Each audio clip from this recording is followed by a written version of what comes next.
Hello everyone, welcome back to Miata Mayhem. In today's episode, I'm going to show you the new steering wheel and also the new side striker plates that I put on the Miata these past couple weeks.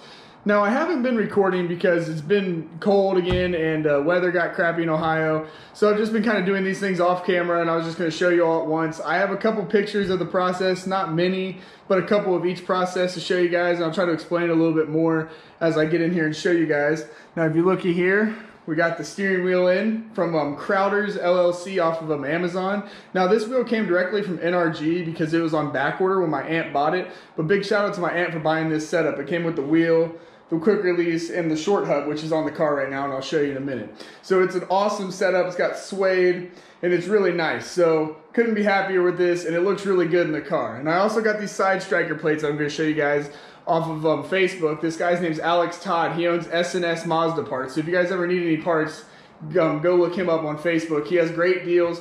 They're originally like $100 with all the hardware. He sold me a set for 38 that are slightly used.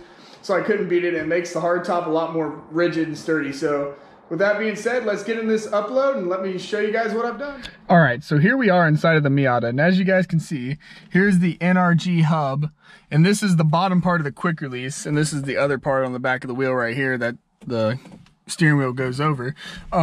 As you can see, it is a little, the wheel's kind of locked, but it is a little off of alignment, so I need to take it back off and take the center nut off in here, which is a 21 millimeter.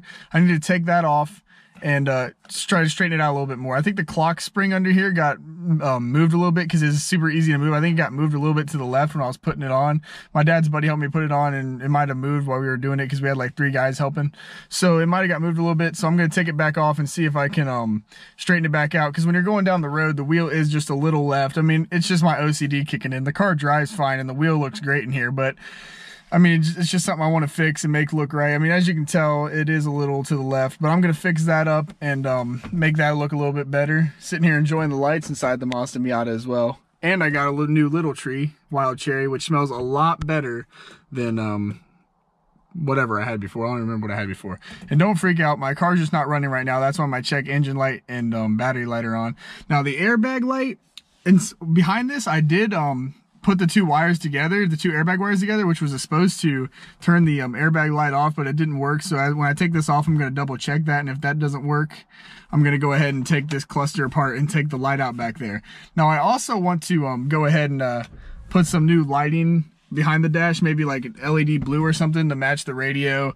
I'm not sure yet, but I do want to, or maybe LED green, but I do want to make the gauges look a little bit better, because the stock gauges do look pretty good, and it's a cheap way, like $10 to get the bulbs, so that wouldn't be a bad way to make the interior look a little bit better as well, because this winter I am aiming to try to make the interior as good as it can get. And other than that, that's the steering wheel setup, and I'm going to show you guys this side striker plates next, so let me get to you in here in a minute.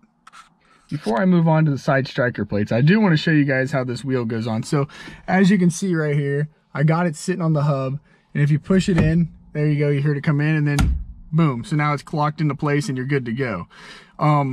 It's a really simple setup. If you want to take it off, you just hold this button down and pull this piece, or this little like ledge right here, you pull that apart and the whole wheel comes off. So it's a really simple setup. It gave me a little bit more leg room to shift, so that's pretty nice. The only complaint I do have is that you can't tell, but like when I'm up here, like when I'm driving, I can only see 40. I can't see past like 45. So that is kind of hard, because when I'm driving I have to duck down a little bit to see like the upper numbers, not that I would go that fast, but just in case I wanted to go down the highway or make a quick little, well, I wouldn't say quick, but slow little pull in the Mazda Miata. I'm going to duck down a little bit, but that's no big deal, because I really like the wheel. I think it looks good, and my horn button still works, as you can hear. Gotta love the Mazda horn. It just sounds like a freaking clown. But yeah, that's the steering wheel setup again, and here we go, on to the side striker plates.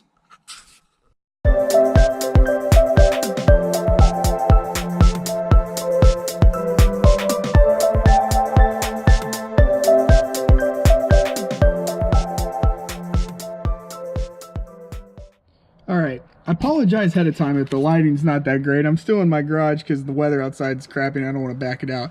But here is the side striker plate. As you can see, the latch is latching onto it. Can't really get that good of lighting, but as you guys can see right under here, the latch comes up through here, and this latch comes down and comes down on it, which it is a really nice setup. All you had to do was take this plastic piece off. This all runs all through here. You take this off with this nut, you take the bolt under the seatbelt and take the seatbelt out, and then there's 2 more screws back here, but my car didn't have them, so it made it easier for me to take this off. But once you take this off, this piece back here has got a template right back here that you can cut out with like a Dremel tool. I took a hole saw and drilled 2 holes and then used a Dremel to cut out the rest and make a nice little oval for this thing to sit flush into the plastic piece to make it sit well with the latch. So it's a pretty easy process. It took me about 10 minutes for each side, which I cannot complain because, you know, Mazdas are pretty simple, and I always like when an install goes pretty quick. So, you know, it made the hardtop a lot more rigid. You know, you take corners and stuff, you feel a little bit, I don't know, maybe it makes the car feel a little bit better. But I haven't really taken it through any hard corners since then because the weather is really crappy. But other than that, you know, it made the car better. 38 bucks. I couldn't resist that price, so I had to do it, and I think it looks pretty good. Over here on the passenger side is the same way. It's kind of darker over here, but as you can see, this latch is latching onto the side. You just do the same thing. You take this whole panel off right here with the bolts, and then you have the little template back there that you just cut out, put that flush on with, and then you just sit there and screw it in, and then the latch comes over it. I mean, it's not a necessary thing. You don't need it, but it's just something that makes the hardtop a little more secure. It might make the car more rigid feeling, just depending on the person. And you know, it's meant to be there, so you might as well put it in. But it's not a requirement. But I just decided to do it because, you know, it's winter and I don't have anything else to do with this car. So that was one thing I wanted to do to it. And I mean, it made my car a little bit better. So I couldn't be any happier with that either. All right, to wrap up this video, I just want to talk about a couple more upcoming upgrades that I'd like to do to this car. You know, the wheels, they're not the best. You know, they're pretty rough. They came with the car, but you know, rims and tires are probably one of the most expensive parts of a project.